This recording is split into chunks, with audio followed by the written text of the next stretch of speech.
Esta semana hubo una importante votación en la Comisión de Seguridad de la Cámara Alta que preside Francisco Huenchumilla. Y por 3 votos a 2 se decidió legislar para indultar a los llamados presos de la revuelta, presos políticos para algunos, y quienes, gracias a esa revuelta, posibilitaron, por ejemplo, que tuviéramos ahora una nueva constitución.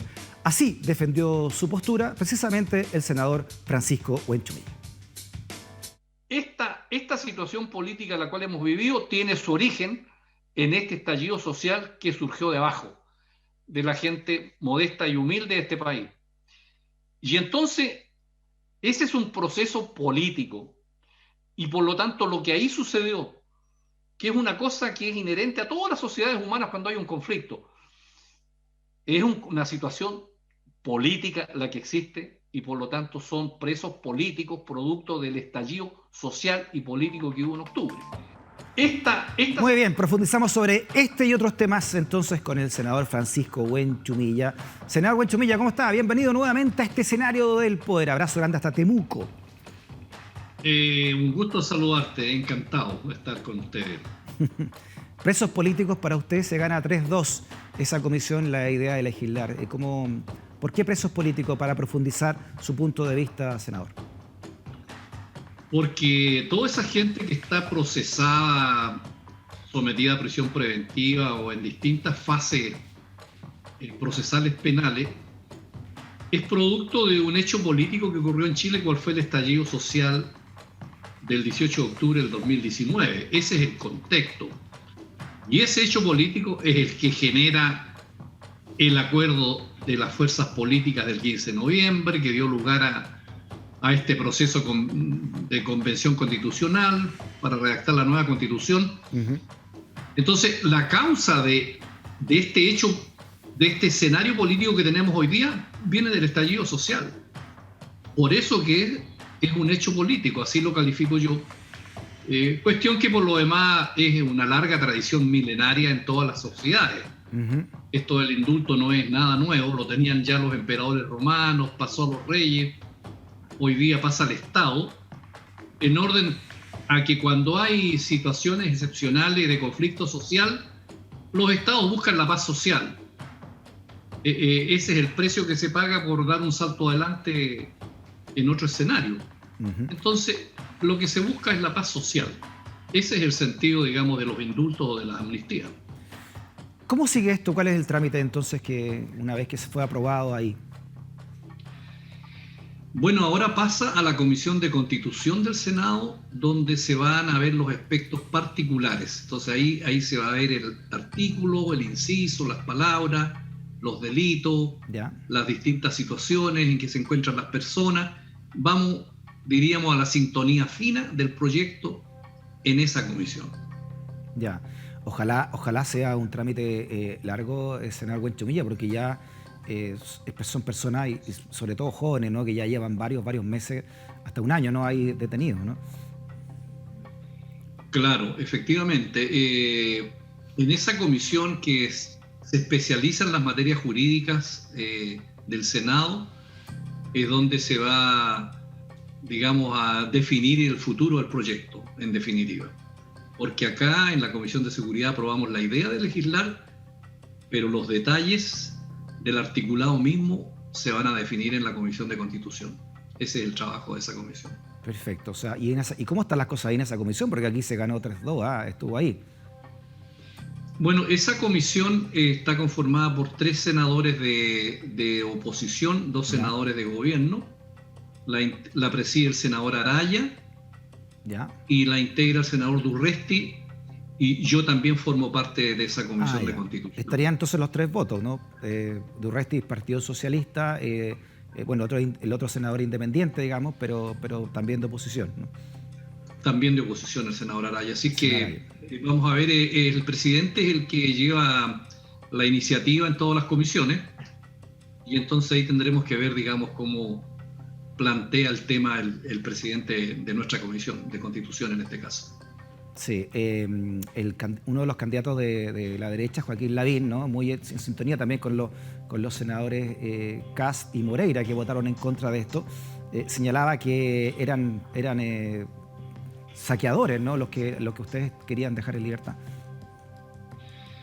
Bueno, mire, el indulto supone que hay delitos, evidentemente. Por eso se trata de que el Estado perdona esos delitos en función de un objetivo superior que es la paz social.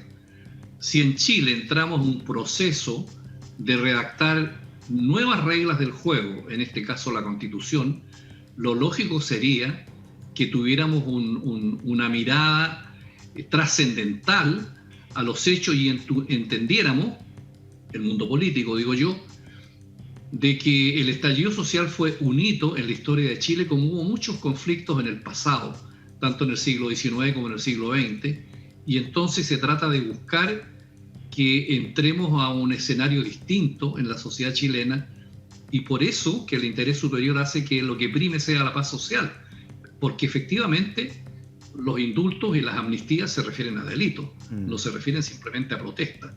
Entonces, la derecha una vez más no logra entender la naturaleza del proceso social que estamos viviendo como país.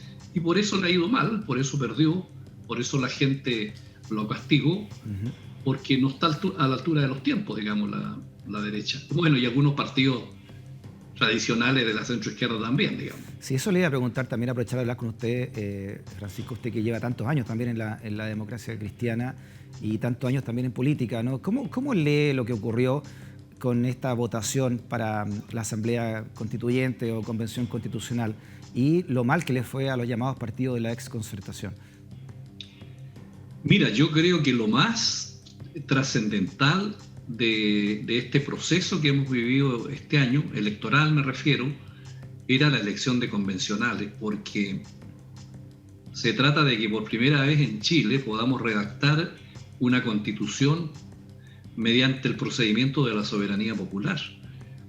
Nadie se esperaba el resultado, donde nuevos actores entraron, entonces la gente se manifestó en contra de la derecha y en contra de los partidos tradicionales que no supieron leer adecuadamente lo que estaba en juego. Entonces la gente quiere algo distinto y creo que eso es el nuevo escenario que tenemos. Entonces, si los partidos, la derecha y los empresarios no logran entender de que vamos a cambiar el modelo y el tipo de sociedad que tenemos, entonces van a seguir cometiendo los mismos errores y van a tropezar nuevamente con la piedra, claro, digamos, que hemos tenido en estos años post-dictadura, ¿no?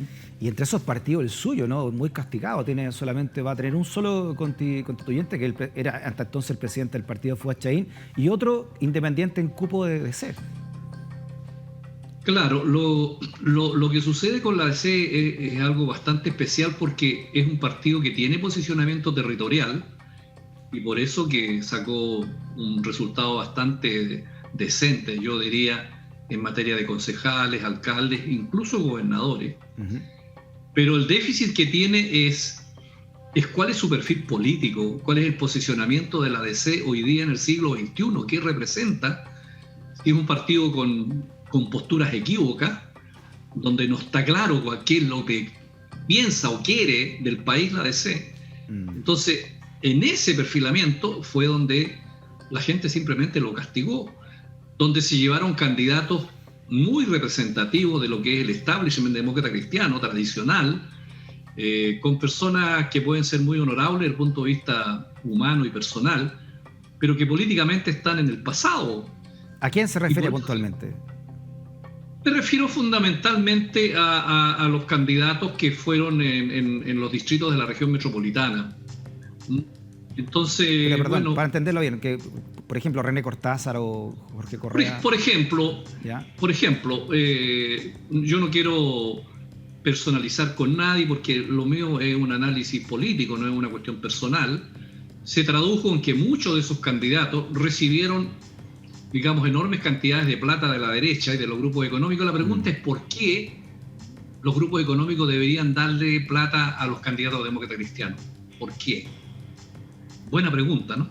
Y resulta que recibieron mucha plata. ¿Y cómo se la responde usted entonces, pues, Francisco? La misma pregunta, que está muy buena, me la sacó. La respuesta es que ese tipo de personeros lograron entrar dentro del sistema, dentro del modelo, y estaban a favor de lo que hemos hecho en la consolidación del modelo neoliberal, y por lo tanto los grupos económicos lo vieron probablemente como aliados, si no lo mismo que la derecha, como aliados naturales para configurar una cierta mayoría en la Convención Constitucional.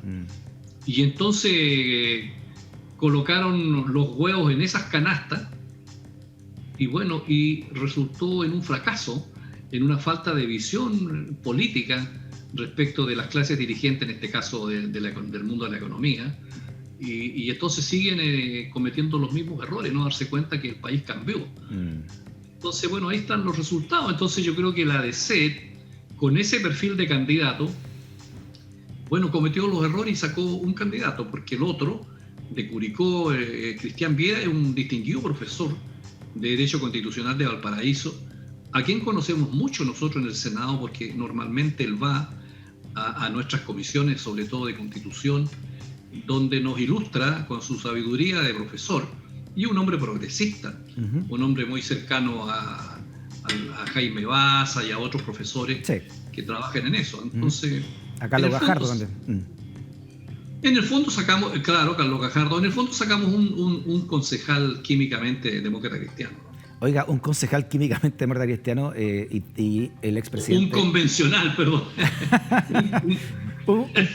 Era consejero para el partido de alguna forma. Oiga, Francisco. Es un convencional. Fue a Chaín. ¿Qué responsabilidad tuvo todo esto? ¿Y está bien que haya renunciado a la presidencia? Mira, había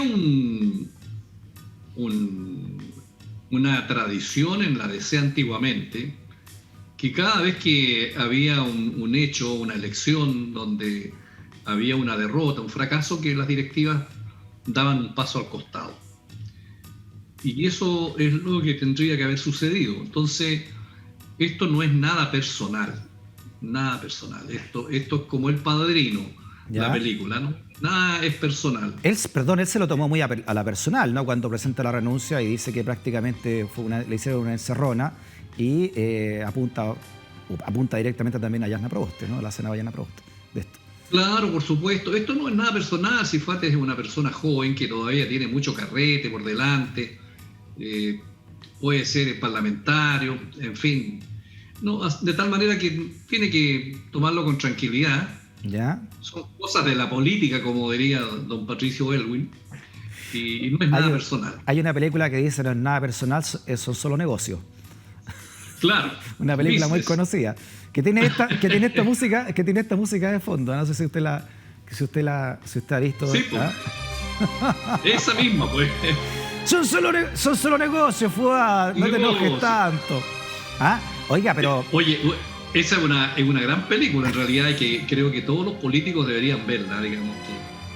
Mira, nada es personal, no hay que tocar a la familia, hay que tomar las cosas con tranquilidad, nunca perder la calma, etcétera, etcétera.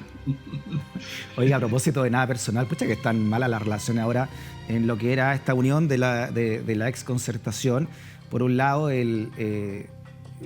lo que pasa con Jimena Rincón, ¿cómo lo ve usted también? Se va muy enojada con su propio partido también, acusando vetos del Partido Socialista, del PPD, en fin. ¿Cómo ve este río revuelto usted, senador Huenchumilla? Mira, lo que sucede es que Jimena participó en un proceso regular, normal, a que llamó la dirección de la democracia cristiana. Dijo, vamos a elegir nuestro candidato o candidata mediante un proceso de primarias internas y se dio con participación de la gente.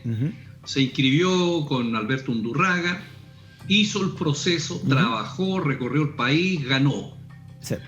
Entonces, lógicamente, que en términos reglamentarios y oficiales, la candidata era Jimena Rincón, y así lo tomó ella, se puso a trabajar.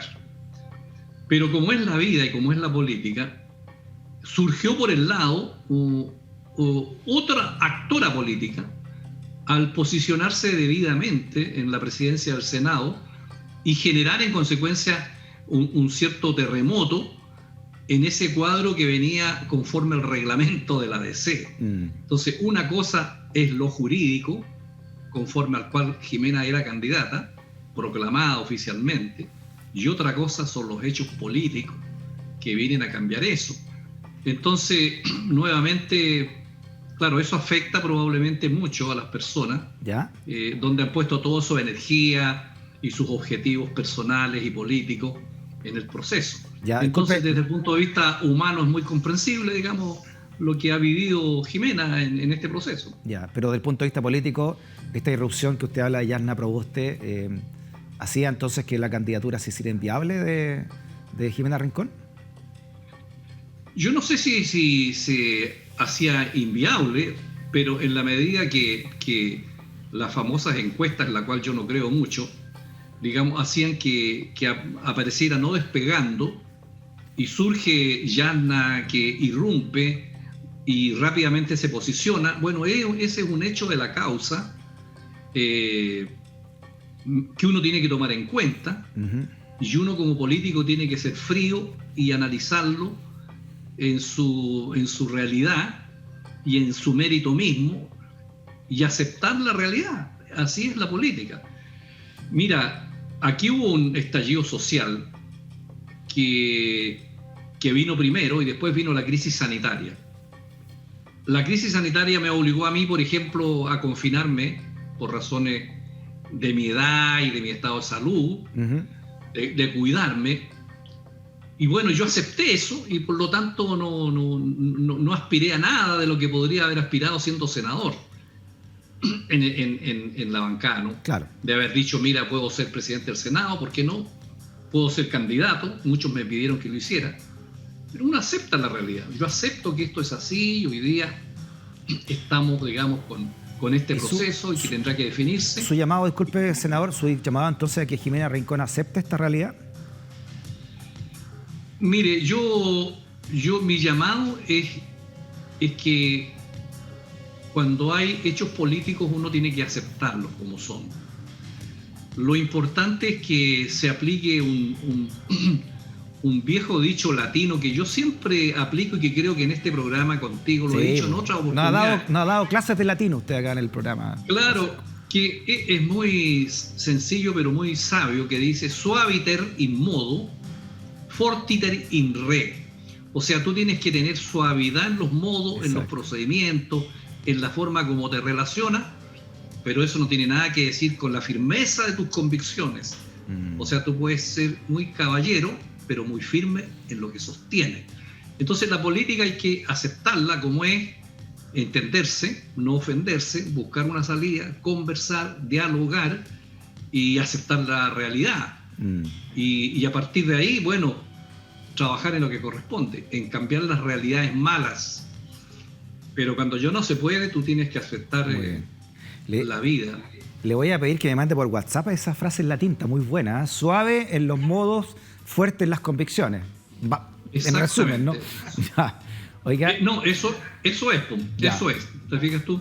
De tal manera que tú no tienes por qué ser agresivo y armar todo un cuento y no tener convicciones. Al revés, lo que importa son las convicciones que tú tengas. Esta mañana, poco horas antes de que grabáramos esta entrevista, Francisco, se especulaba en algunos medios de que Paula Narváez, del Partido Socialista, ¿no?, fuera a una primaria no legal con Jasna Proboste. ¿Usted encontraría eso una buena idea o sería bueno que la candidata o el candidato de la DC llegara directamente a la papeleta en noviembre? Mira, cuando uno es un partido fuerte y está en condiciones de pararse solo frente al país, puede hacer ese tipo de cosas. Pero no existe ese partido fuerte solo y por lo tanto no hay que andar solo por la vida. Ya. Entonces, si hay partidos hermanos, partidos parecidos, partidos con los cuales tienes más coincidencias que diferencias, lo lógico que es buscar un camino común. Yo era partidario de que hubiéramos enfrentado como oposición el momento que estamos viviendo, porque la derecha está, digamos, bastante a maltraer con el gobierno en el suelo. Por lo tanto, hay inmensas posibilidades de que la oposición pueda ganar la jefatura de Estado. Pero para eso, antes que las personas, debería haberse puesto en común la posibilidad de tener una mirada común, un mínimo común denominador entre toda la oposición. Porque hay diferencia. No es lo mismo un partido que otro. La pregunta es, ¿tenemos un conjunto de cosas en las cuales estamos de acuerdo que superan a nuestras diferencias? ¿Podemos colocarnos de acuerdo de 10 cosas en 7 o en 8 y dejar de lado nuestras diferencias y de esa manera presentarnos frente al país? Eso no se hizo. Sí. Entonces ahora, con el triunfo de nuevos actores, con la derrota convencional de los partidos más tradicionales de la centroizquierda, lo lógico es que esta vuelva de nuevo a rebobinar y diga cómo vamos a enfrentar esto. Lo lógico sería que se armara una coalición fuerte de centroizquierda, que se parara frente a la izquierda y frente a la derecha y le dijera al país, mire, no estamos muertos, esta es la centroizquierda moderna. Estamos parrando eso. Claro, estábamos en la centroizquierda renovada, que ha hecho una buena lectura de lo que ha pasado, pero esta es nuestra propuesta, nuestra postura. Esto le damos al país. Disculpe que nos queda un minuto, pero así como Heraldo Muñoz, después de dejar su carrera, al menos presidencial, él señala que el PPD ya cumplió su ciclo, ¿no? ¿Usted cree que la democracia cristiana ha cumplido su ciclo ya? ¿Que sería bueno de repensar un nuevo partido, una nueva alianza o un nuevo referente? Evidentemente que la democracia cristiana tiene que pensar qué partido quiere ser en el siglo XXI. No puede estar viviendo de glorias pasadas, tiene que tener un ayornamiento, una modernización, no solo de sus estructuras internas para tener una plena democracia interna, sino que para tener un relato, un cuento que diga, mire, los cristianos en el siglo XXI algo tenemos que decir en política y en la construcción de este mundo nuevo, distinto, diferente al mundo que vivió el glorioso gobierno de Frei Montalva. Pero tú no puedes vivir de glorias pasadas, tienes que darle un nuevo mensaje a los jóvenes que están en otra, que es un mundo distinto. El mundo cambió y tenemos que estar a la altura de ese mundo que cambió. ¿Yana Proboste entonces su candidato presidencial? Mire, yo soy muy amigo de Yasna, la estimo mucho, hemos trabajado siempre juntos, tenemos posturas, digamos, progresistas al interior de la democracia cristiana. Yo me alegro mucho de su posicionamiento que ha tenido y la apoyo, por supuesto. ¿Ya? Pero creo que es fundamental que se resuelvan los nudos críticos que hay. Ya. Ese es mi modesto consejo, los nudos críticos que hay con Jimena, los nudos críticos que hay con el partido, tener a las bancadas alineadas, entrar a una nueva fase y dejar atrás los conflictos. Muy bien, senador. Y de esa manera entonces podrá tener un partido unido detrás de ella. A nombre del equipo le mandamos un abrazo grandote hasta Temuco, senador. Muchas gracias por su conversación. Que esté bien. Ha sido un agrado y les mando un poquito de lluvia desde acá. Oiga, que nos hace falta por acá, por el centro. Que llegue hasta acá esa lluvia, Francisco. Muy bien. Chao, chao. Y mándeme también la frase en latín por WhatsApp para tenerla ahí anotadita. De todas maneras. Chao, que esté bien. Listos. Chao, chao, adiós. Chao. Muy bien, también gracias por la sintonía. Conversaciones necesarias en el Chile que estamos haciendo entre todas y entre todos. Hasta la próxima. Chao.